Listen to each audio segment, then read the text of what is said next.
श्री राजकुमार। धन्यवाद सभापति महोदय। आज आपने अनुदान की पूरक मांगों पर 2025-26 की पूरक मांगों पर बोलने का अवसर प्रदान किया। मुख्य बजट में जो बजट का प्रावधान था, अधिकतर ये कह सकते हैं कि ये कागजों या वो पाइपलाइन के अंदर फंसा हुआ है जो ग्राउंड पे नहीं जा पाया है, तो उस पर विशेष सरकार ध्यान दे। मैं विशेषकर कहना चाहूंगा कि अनुपूरक जो डिमांड आई है उसमें जो बजट घटाया बढ़ाया गया है, तो विशेषकर एग्रीकल्चर में अभी सबसे ज्यादा हमने धरती को नशीली बना दिया है। यूरिया डीएपी जरूरी मानते हैं, लेकिन इतना आदि हो गया है जो भविष्य में हमारे सबके लिए घातक होगा। तो सरकार ऐसा प्रावधान करे, ऑर्गेनिक खेती पे फोकस करे, और जो ऑर्गेनिक खेती करने वाले जो किसान हैं, इन किसानों के लिए एक प्रावधान किया जाएगा। वो तैयार कर रहा है तो वो कहाँ बेचेगा, उनके लिए अलग, फसल खराब हो जाती है तो अलग से सब्सिडी देने का प्रावधान करे।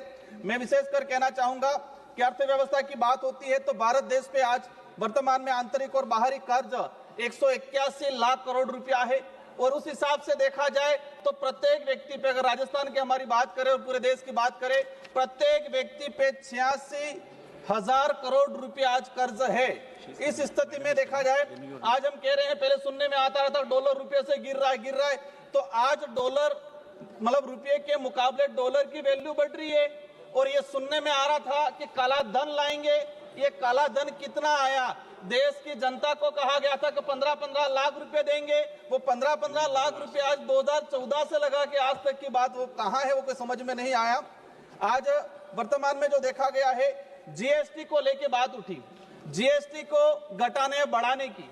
पिछले कुछ समय से हम देख रहे हैं कि जीएसटी के नाम से डंडीरा पीटा जा रहा है।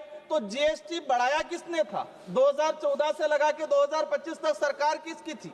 जीएसटी बढ़ाया। जीएसटी बढ़ाने की वजह से 2,30,000 से अधिक छोटे व्यापारी देश के जो थे, इनका व्यापार धंधा खत्म हो गया। माननीय सभापति महोदय, मैं कहना चाहूंगा कि ट्राइबल एरिया में जीएसटी का कलेक्शन होता है, पर इस जीएसटी का लाभ ट्राइबल एरिया के लोगों को नहीं मिलता है।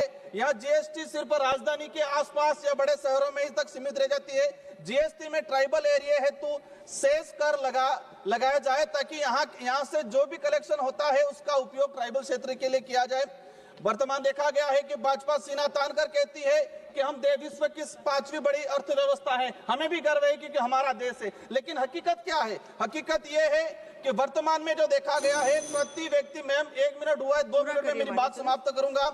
146वें नंबर पर, मतलब प्रति व्यक्ति आय की बात करें, विश्व में 146वें नंबर पे है। और भूखमरी की अगर बात करते हैं तो विश्व में 102 नंबर पे अगर हमारा देश है।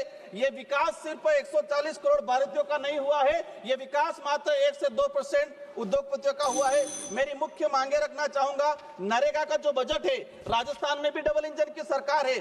पूरे केंद्र शासित राज्य प्रदेशों सहित 34 राज्यों, मतलब केंद्र शासित और 28 राज्यों सहित पूरा 2600 करोड़ रुपया बजट है। इसमें मात्र राजस्थान का 1600 करोड़ रुपया बजट पेंडिंग है केंद्र सरकार की तरफ से। इस वजह से नरेगा की स्कीम खत्म हो गई है। मैं चाहूंगा मैम कि हमारी आंगनवाड़ी कार्यकर्ता, हमारी राजीविका की महिलाएं, जब चुनावी दौर आता है, भीड़ की जरूरत पड़ती है, सबसे पहले हम महिलाओं को याद करते हैं, राजीविका और आंगनवाड़ी। उनके लिए क्या व्यवस्था की जाए, उनकी तनख्वाह में बढ़ोतरी की जाए।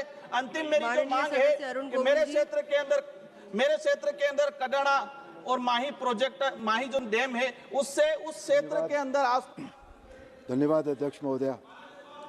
मैं सरकार द्वारा प्रस्तुत supplementary demand for grants first batch 2025-26 के समर्थन में बोल रहा हूं। Although I'm known professionally as an actor, but I will not be playing for the gallery like most of the opposition members do. I'll not discuss the number